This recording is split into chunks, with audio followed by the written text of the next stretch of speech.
So to handle something like this without a calculator, we need to simplify what's inside the radical first. So what some people will do that's wrong is say, hey, I can cancel the 2's and I'm good like that. But, well, there's a bit of a problem with that. Okay, and we can verify that there is a problem. We could type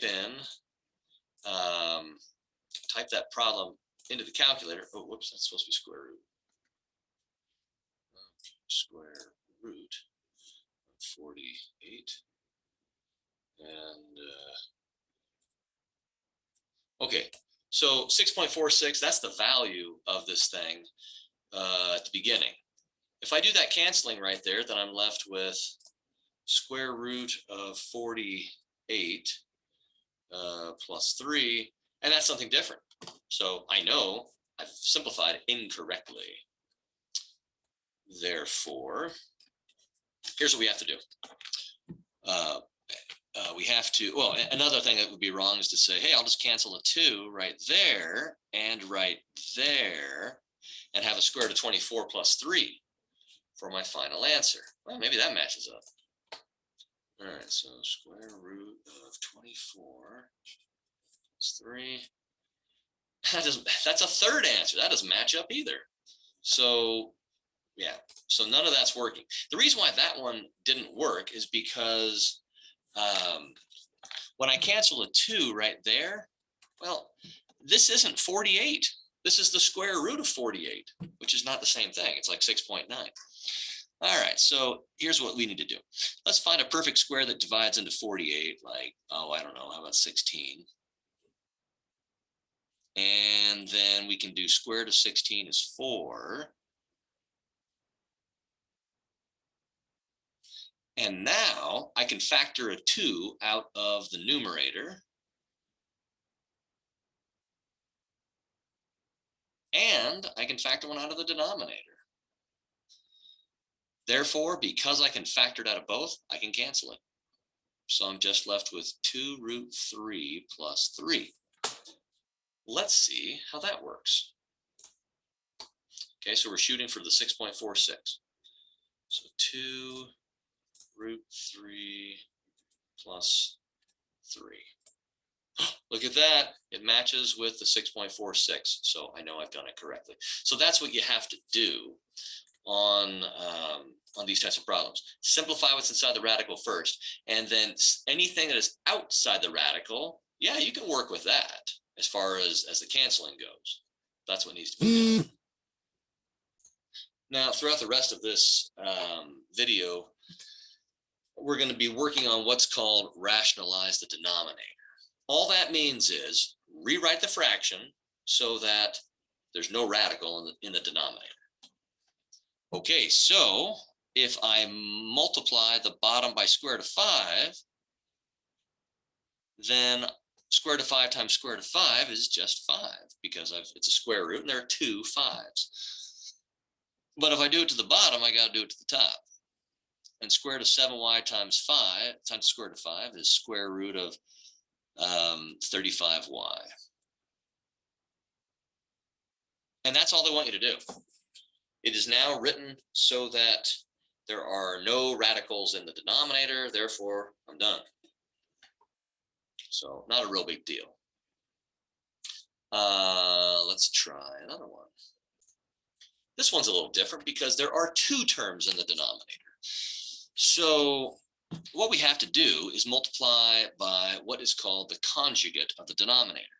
When there's 2 terms, the idea of conjugate actually applies. And what the conjugate is, it's the same thing as the denominator, but whatever sign this is here in the middle, we're going to do the opposite. This actually goes back to the concept of difference of squares factoring. Not that you have to think of that explicitly, but you know, that's where it comes from. Okay, so all of that times all of that, and all of the top times all of that top.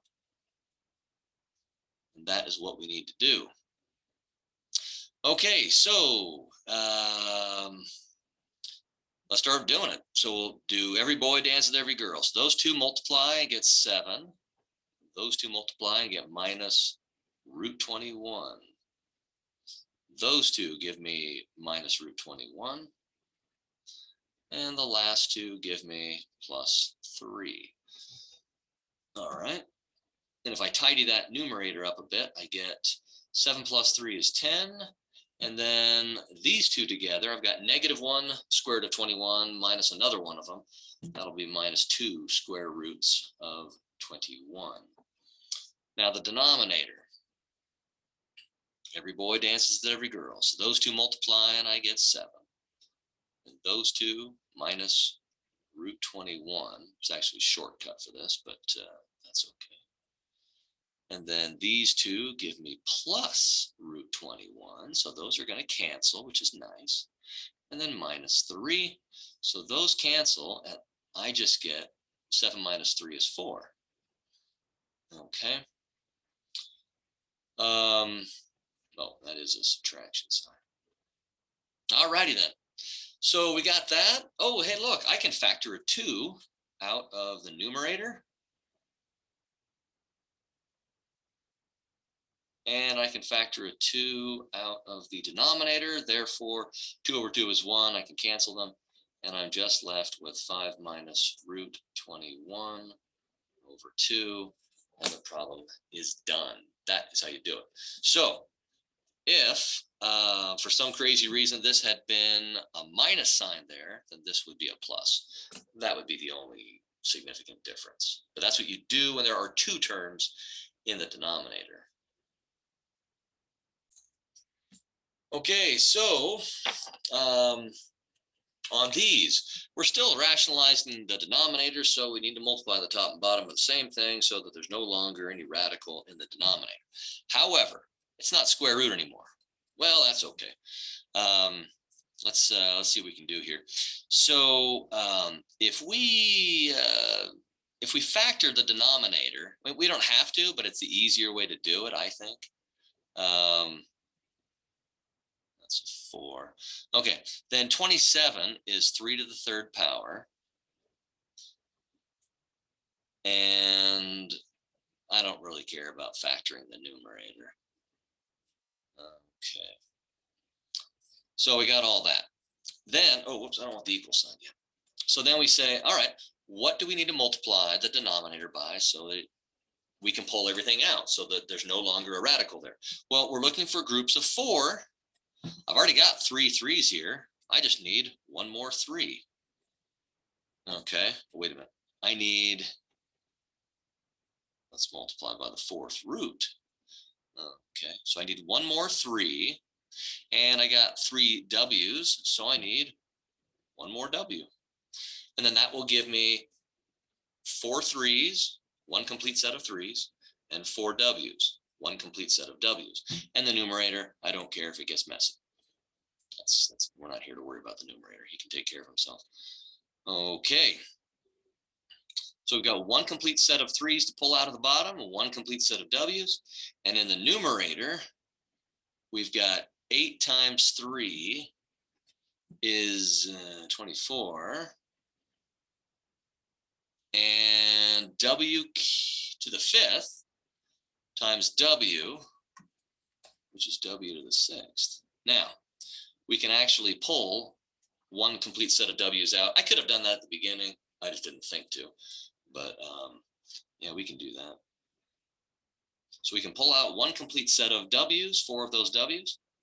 And we're left with 4 through 24, 2 w's left over. But, oh, wait, look, we're able to cancel a w. And we're just left with that. 4 through the 24 w squared over 3.